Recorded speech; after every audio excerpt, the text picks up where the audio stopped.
wabarakatuh. Selamat pagi dan salam sejahtera bagi kita semua.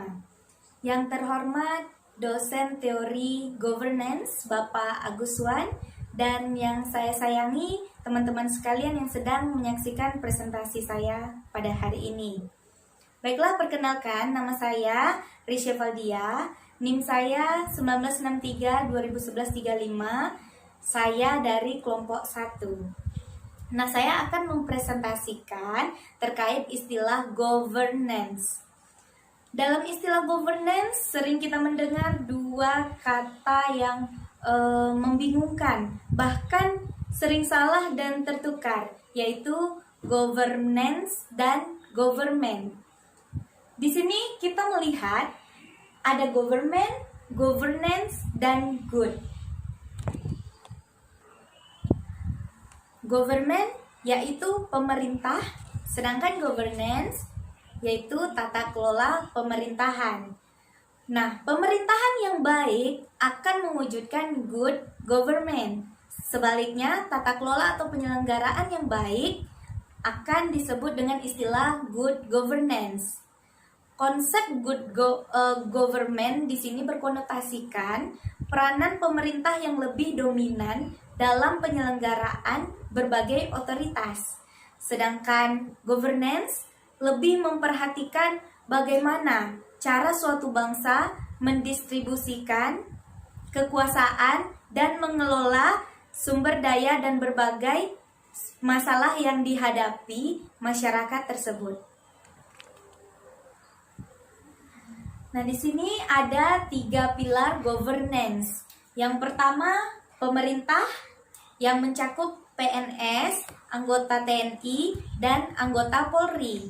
Kemudian kita lihat sektor swasta yang kedua, yaitu meliputi media, instansi non-pemerintah. Dan yang ketiga, yaitu masyarakat. Masyarakat di sini mencakup masyarakat sipil.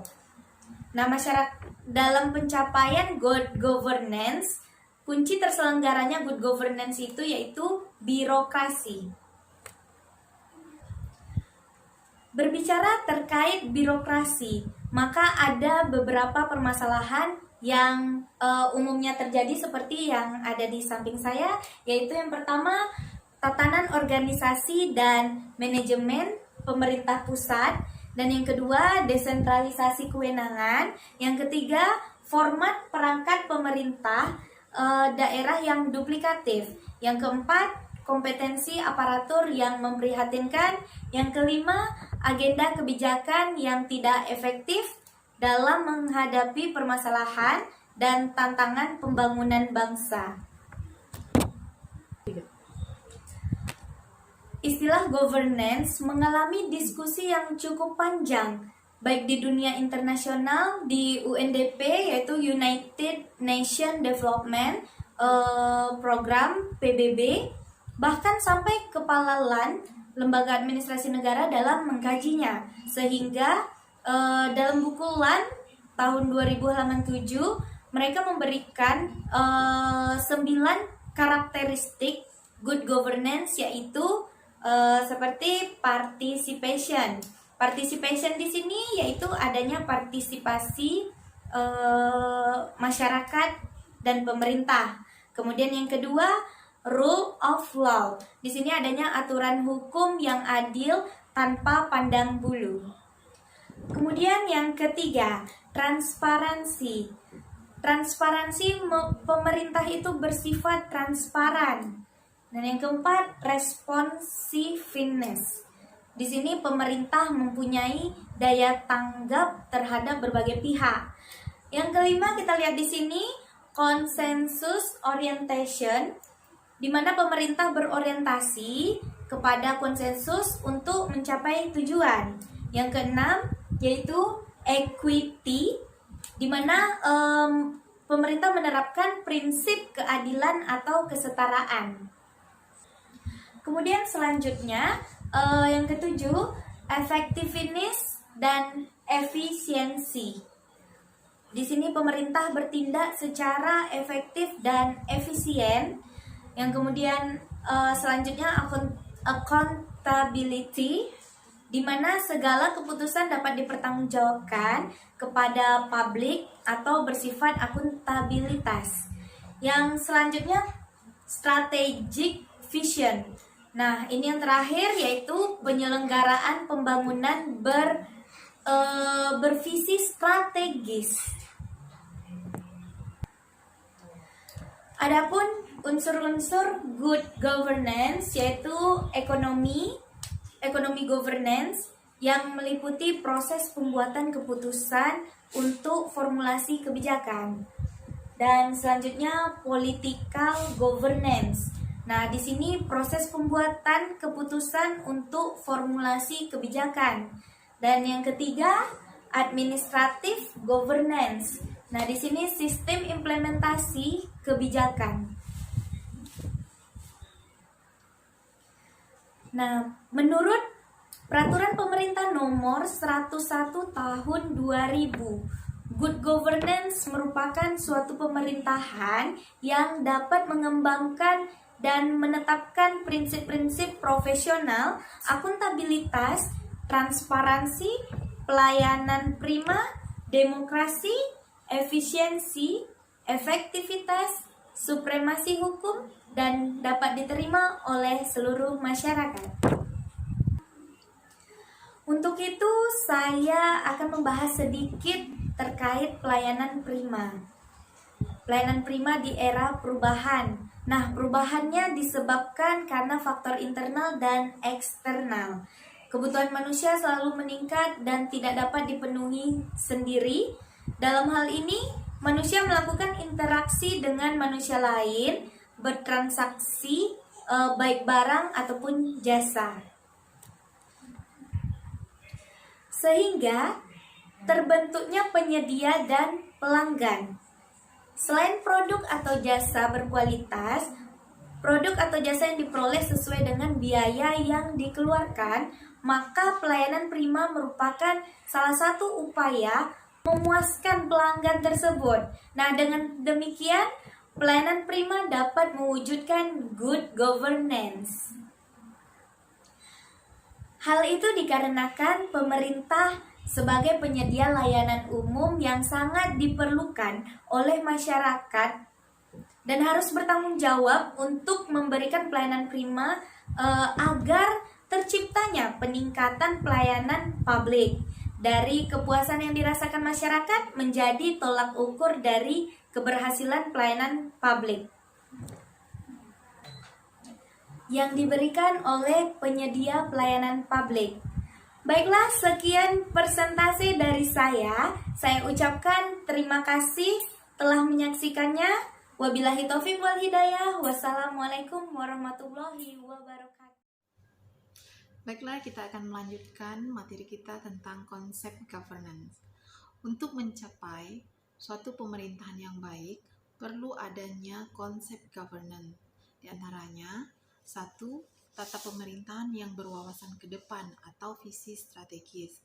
Semua kegiatan pemerintah di berbagai bidang dan tingkatan seharusnya didasarkan pada visi dan misi yang jelas dan jangka waktu pencapaiannya, serta dilengkapi dengan strategi implementasi yang tepat sasaran, bermanfaat, dan berkesinambungan.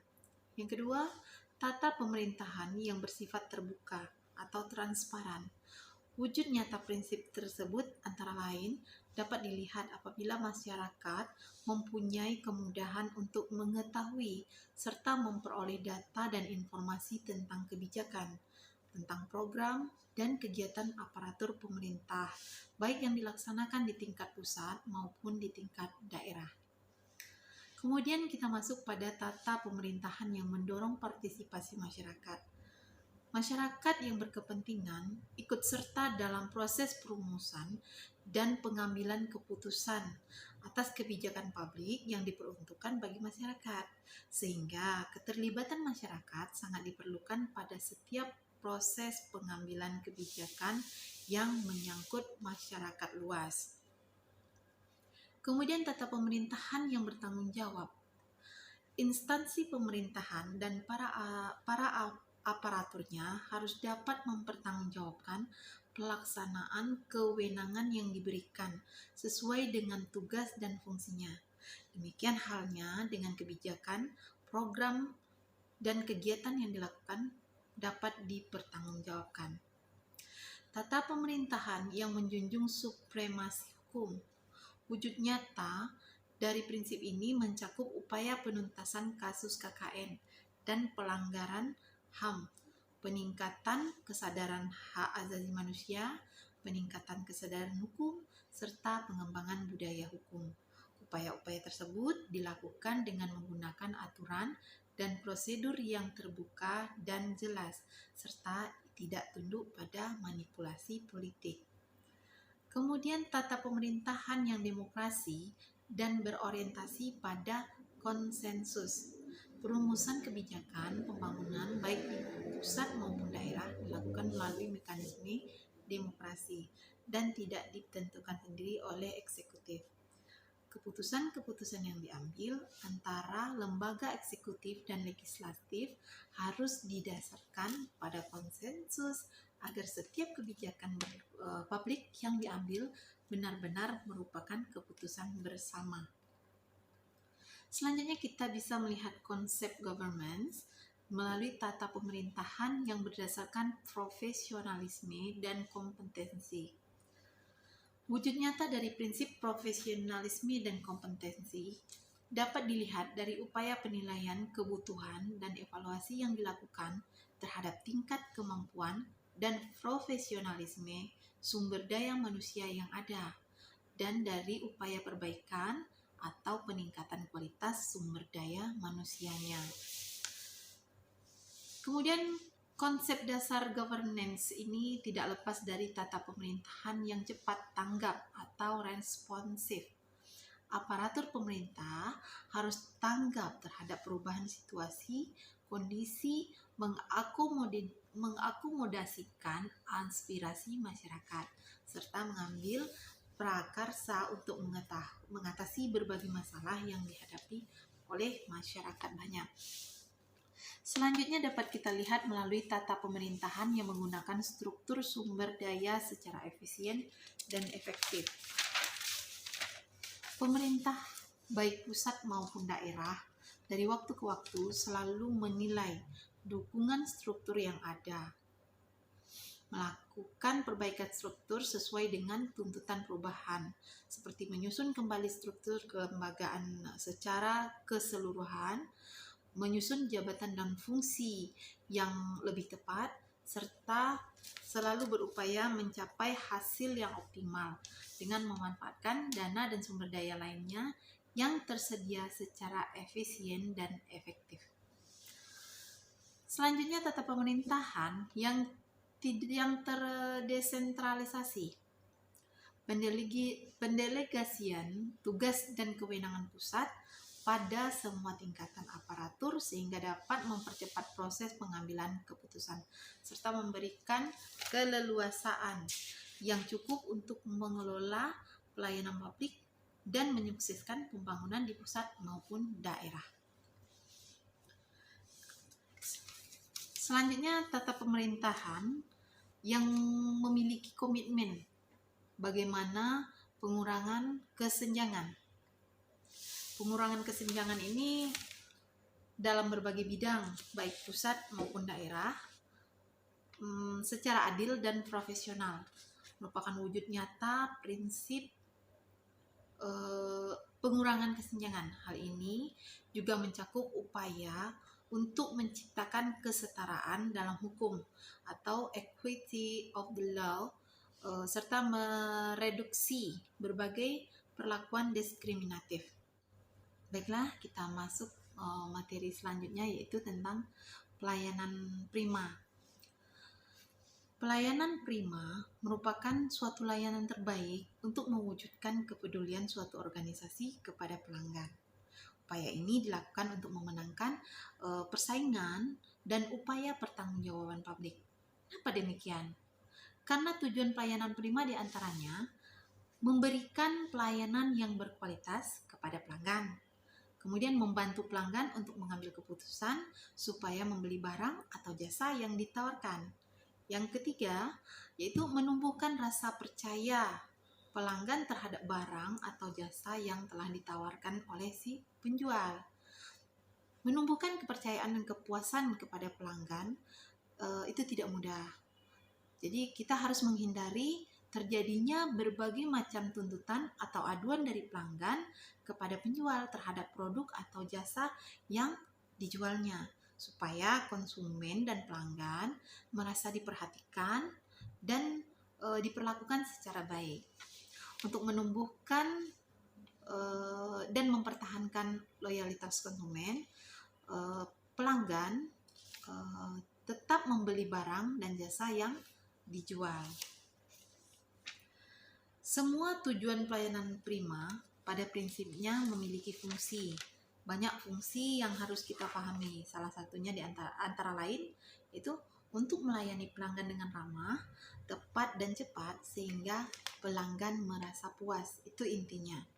Kemudian kita bisa menciptakan suasana di mana konsumen merasa diperhatikan dan dianggap sangat penting bagi sebuah perusahaan atau suatu organisasi.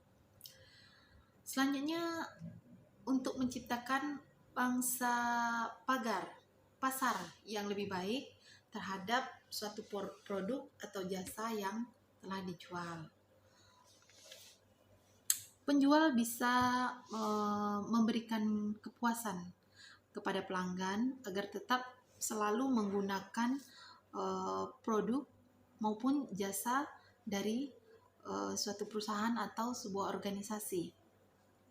Untuk menempatkan para pelanggan sebagai mitra bisnis, kita dapat memenangkan persaingan sehingga kita dapat memenangkan persaingan di pasar dengan memberikan keuntungan yang maksimal.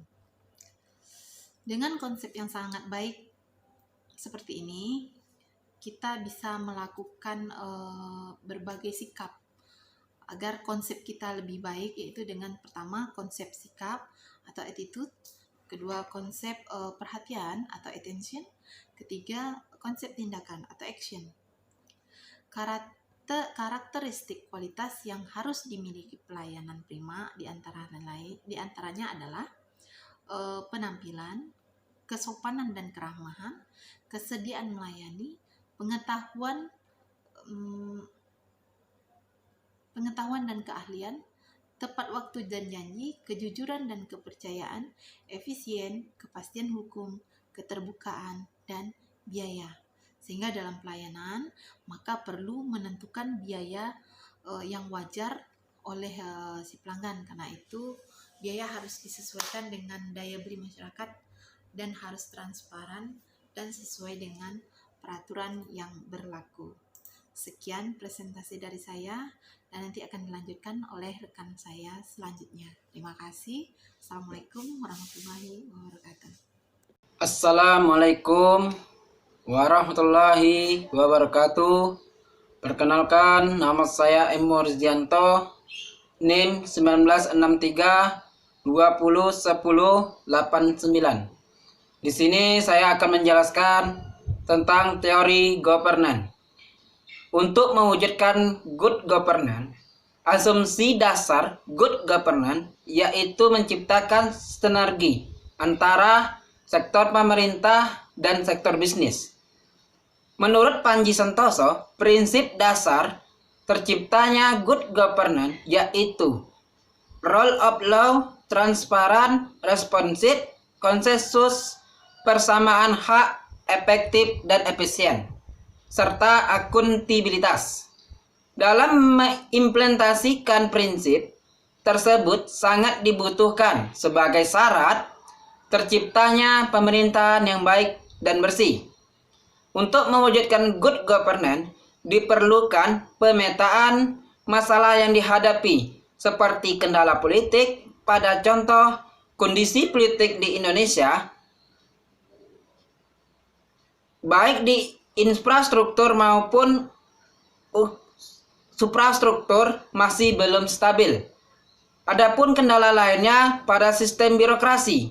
Contohnya adanya suatu aturan yang menempatkan kekuasaan tersentralisir di tangan pemimpin tertinggi organisasi. Kemudian kendala sistem budaya.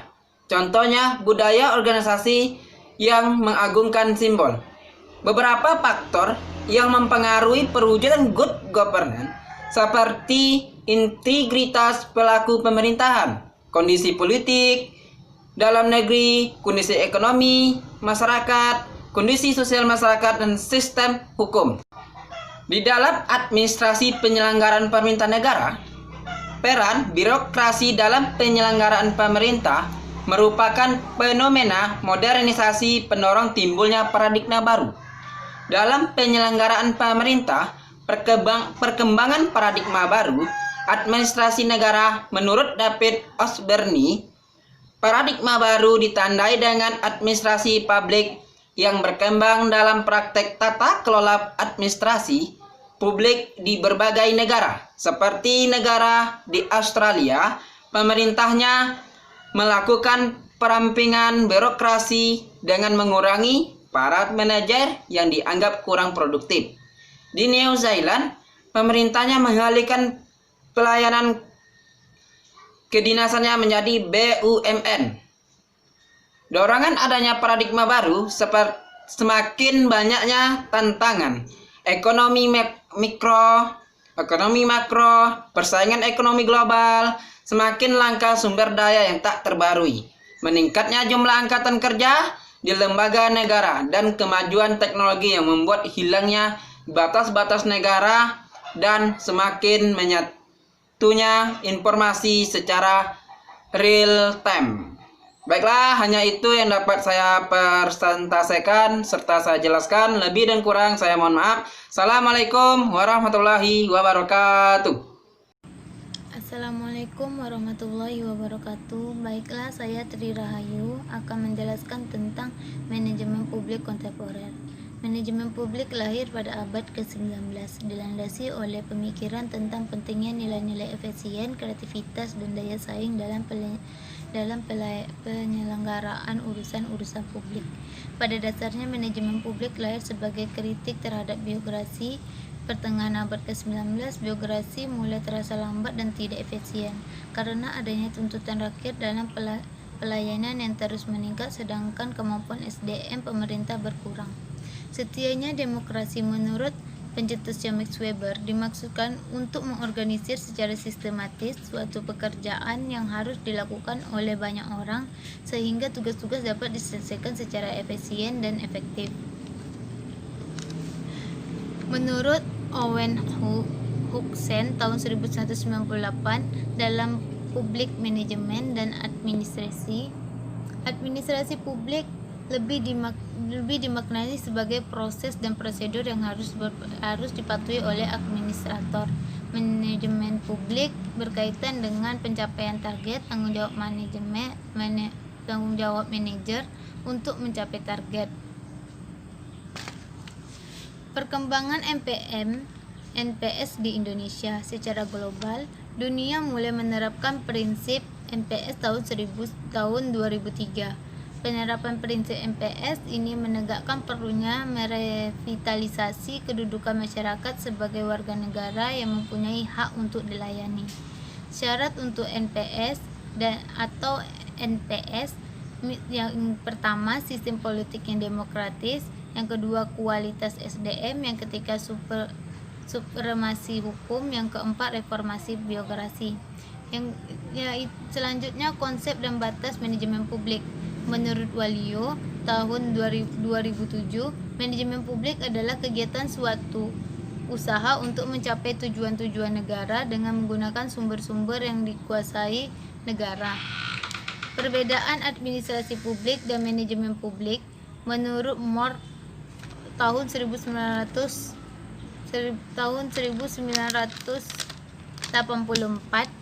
yang pertama, manajemen publik menitik beratkan tanggung jawab kepada publik, sedangkan administrasi publik menganut prinsip tanggung jawab secara tradisional. Manajemen publik menerapkan fungsi-fungsi inti dari eksekutif seperti penentuan tujuan, pemeliharaan kredibilitas, penguatan kewenangan dan sumber-sumber daya, serta menentukan posisi organisasi dalam lingkungan politik. Pandangan tentang administrasi dan manajemen. Administrasi lebih luas dari manajemen. Administrasi sama dengan manajemen dan administrasi lebih sempit dari manajemen. Baiklah, saya akan menambahkan sedikit penjelasan yang telah disampaikan oleh Bang Emo tentang administrasi penyelenggaraan pemerintah negara. Administrasi ditandai dengan fleksibilitas, yaitu yang pertama untuk pemikiran secara global. Yang kedua, revolusi saat ini dalam teknologi informasi. Yang ketiga, penjabat harus menyadari bahwa negara-negara di dunia telah menjadi lebih global secara politik. Pemerintah yang bertanggung jawab, yaitu adanya prinsip-prinsip perubahan. Pemerintah yang lebih kecil, pemerintah dengan visi global, pemerintah yang adil. Reformasi sektor publik, studi kasus Cina, paradigma reformasi, yaitu adanya krisis ekonomi. Yang selanjutnya ada reformasi sektor publik ditandai dengan desentralisasi, deregulation, dan privatization. Ada lagi yaitu pembenahan administrasi publik melalui reformasi birokrasi. Yang pertama, pembenahan struktur organisasi. Yang kedua, perombakan dan penyederhanaan bisnis proses. Yang ketiga, pemanfaatan teknologi informasi untuk pelayanan publik. Yang keempat, penyesuaian kapasitas SDM. Yang kelima, penyesuaian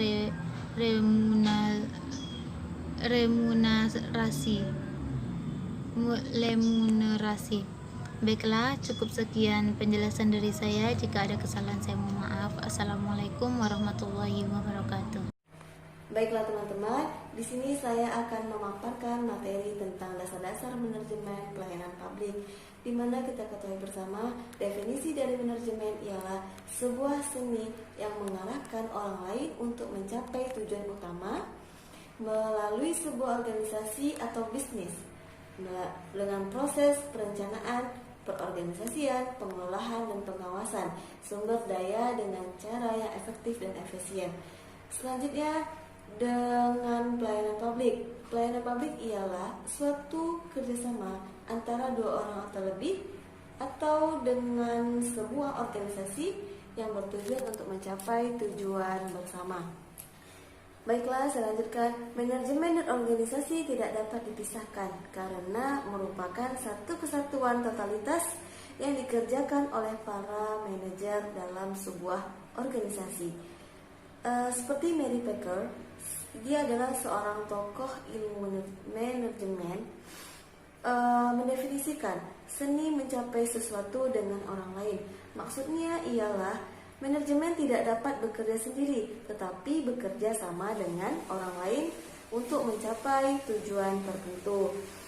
Nah, jadi manajemen bisa disimpulkan ialah proses yang merupakan kegiatan yang direncanakan, kegiatan yang merencanakan atau mengorganisir, mengarahkan dan mengendalikan yang sering disebut dengan fungsi manajemen. Sumber daya organisasi yang digunakan untuk mencapai tujuan bersama. Di dalam manajemen itu terdapat 4 kerangka. Yang pertama ada perencanaan atau planning. Yang kedua ada perorganisasian atau organizing dan staffing. Yang ketiga ada pengarahan atau planning. Yang keempat ada pengendalian atau controlling. Baik, yang pertama itu perencanaan. Perencanaan kegiatan itu menetapkan tujuan organisasi dalam memilih cara yang terbaik untuk mencapai tujuan tersebut. Mengembalikan keputusan merupakan bagian dari perencanaan yang berarti menentukan atau memilih alternatif pencapaian tujuan dari beberapa alternatif yang ada. Selanjutnya adalah manfaat perencanaan. Yang pertama itu mengarahkan kegiatan organisasi meliputi penggunaan sumber daya dan penggunanya demi mencapai tujuan organisasi. Selanjutnya yang kedua ada organizing. Itu diartikan sebagai kegiatan mengkoordinir sumber daya, tugas dan otoritas di antara organisasi agar dapat dicapai dengan cara efisien dan efektif. Selanjutnya, pengarahan. Pengarahan itu yang pertama memberikan pengarahan atau petunjuk atau bimbingan yang bisa melalui orang lain atau bisa juga memotivasi orang lain untuk bekerja. Selanjutnya, pengendalian. Pengendalian itu ialah bertujuan untuk melihat apakah kegiatan organisasi sesuai dengan rencana atau tidak. Fungsi pengendalian ada 4. Yang pertama, menentukan standar prestasi. Yang kedua, mengukur standar prestasi yang telah dicapai. Yang ketiga, membandingkan prestasi yang dicapai dengan standar prestasi. Yang keempat, melakukan perbaikan apabila ada penyimpangan dari standar prestasi yang telah ditentukan. Selanjutnya, jenis-jenis manajemen. Yang pertama, ada manajemen itu dapat dikelompokkan berdasarkan tingkatannya dan bidangnya. Ada yang berdasarkan tingkatan bawah atau first line, tingkatan menengah atau middle, atau manajer tingkatan atas. Itu bisa disebut dengan top. Baik, selanjutnya kita masuk ke teori manajemen. Yang pertama itu ada teori manajemen kuno, di mana konsep manajemen sering dibicarakan oleh filosof Yunani atau Arab pada abad pertengahan.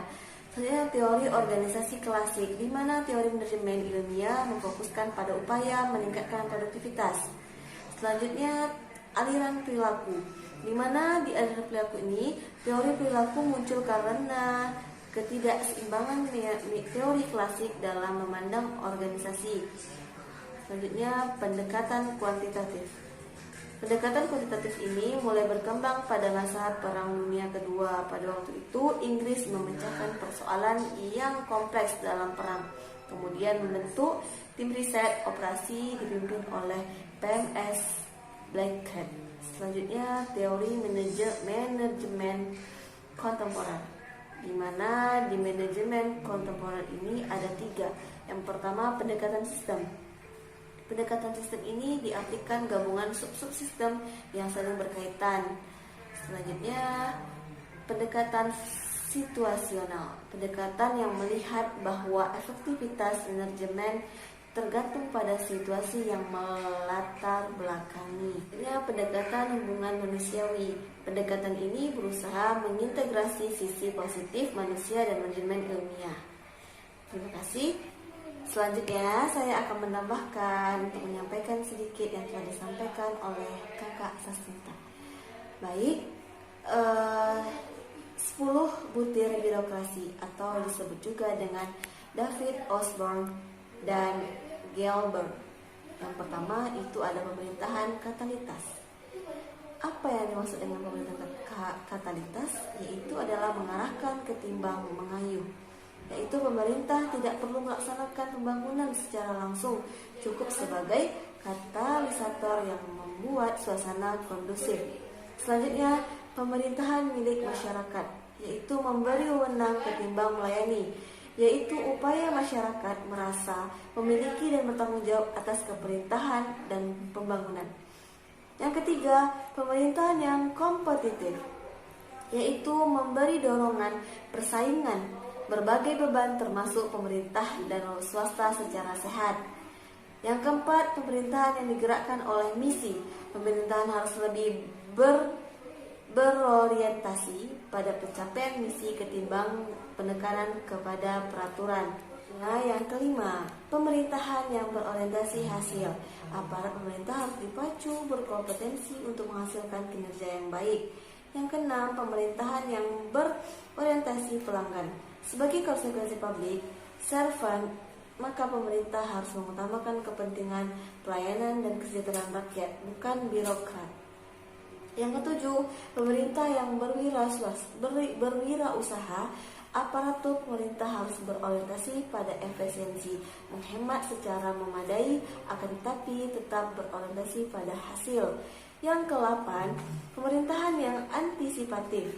Pemerintahan modern sekarang telah melakukan mental switch dan mengobati menjadi pencegah, karena hal ini akan lebih mudah dan tidak menunggu adanya korban. Yang kesembilan, pemerintahan desentralisasi. Cara ini digunakan untuk mendekatkan masyarakat dengan birokrasi yang mengambil keputusan. Yang ke-10, pemerintah yang berorientasi pasar. Produk dan jasa harus didasarkan pada kebutuhan dan permintaan pasar. Baiklah, cukup sekian dapat saya sampaikan. Selanjutnya akan disampaikan oleh teman saya. Selanjutnya saya akan menjelaskan tentang standar operasional prosedur. Standar operasional prosedur merupakan pedoman yang berisi prosedur-prosedur operasional standar yang ada di dalam suatu organisasi yang digunakan untuk memastikan bahwa semua keputusan dan tindakan serta penggunaan fasilitas-fasilitas yang dilakukan oleh orang-orang atau anggota organisasi berjalan secara efektif dan efisien, konsisten, standar, dan sistematis. Syarat atau ciri SOP. Yang pertama, efektif dan efisien. Yang kedua, konsisten. Ketiga, standar. Dan keempat, sistematis. Adapun peranan dan manfaat SOP bagi organisasi yaitu sebagai pedoman kebijakan yang menjadi dasar dari semua kegiatan-kegiatan organisasi. Kedua, menjadi pedoman pelaksanaan kegiatan organisasi baik operasional maupun administratif. Ketiga, menjadi pedoman penggunaan formulir, dokumen, belangko, dan laporan-laporan yang terkait dalam organisasi. Yang keempat, menjadi pedoman penilaian efektivitas kegiatan organisasi. Yang kelima, menjadi pedoman pengintegrasian kegiatan-kegiatan dalam organisasi, yaitu dalam konteks menjadi tujuan organisasi. Selanjutnya, unsur-unsur SOP. Tujuan penyusunan SOP harus dinyatakan jelas agar bisa menjadi landasan yang jelas untuk setiap prosedur dan langkah-langkah kegiatan yang ada di dalam SOP, termasuk keputusan terkait dalam melaksanakan prosedur kegiatan. Selanjutnya, saya akan menjelaskan tentang transformasi wirausaha ke sektor publik. Kewirausahaan atau KWU dalam pandangan umum merupakan ilmu yang mempelajari tentang nilai, kemampuan, dan perilaku seseorang dalam menghadapi tantangan hidupnya. Adapun karakteristik manusia wirausaha. Pertama, percaya diri. Yang kedua, berorientasi pada tugas dan hasil. Yang ketiga, pengambilan risiko. Yang keempat, kepemimpinan. Yang kelima, keorisinalan. Dan yang keenam, berorientasi ke masa depan. Ada 7 langkah proses kreatif dari otak manusia. Yang pertama, persiapan. Yang kedua, penyelidikan. Yang ketiga, transformasi. Yang keempat, penentasan. Yang kelima, penerangan. Yang keenam, pengujian. Dan yang terakhir, ketujuh, implementasi. Munculnya pemerintahan wirausaha. Untuk pertama kali lahir di Amerika, di mana terjadi tuntutan dan perubahan yang diinginkan oleh pemerintah daerah. Untuk itu, pemimpin di daerah mendapat tekanan finansial, adanya inflasi, maka para pemimpin, baik gubernur maupun wali kota, berusaha mengembangkan alternatif kemitraan antara negara dan swasta. Lalu, upaya pemerintahan yang bergaya wirausaha. Yang pertama, pemerintahan wirausaha bersedia meninggalkan program dan metode lama. Kedua, ia bersifat inovatif, imajinatif, dan kreatif, serta berani mengambil resiko. Yang ketiga, mengubah beberapa fungsi kota menjadi sarana penghasil uang ketimbang penguras anggaran. Yang keempat, menjauhkan diri dari alternatif tradisional yang hanya memberikan sistem penopang hidup. Yang kelima, ia bekerja dengan sektor swasta, menggunakan pengertian bisnis yang mendalam. Yang keenam, ia berorientasi pada pasar, memusatkan pada ukuran kinerja, memberikan penghargaan terhadap jasa. Terima kasih.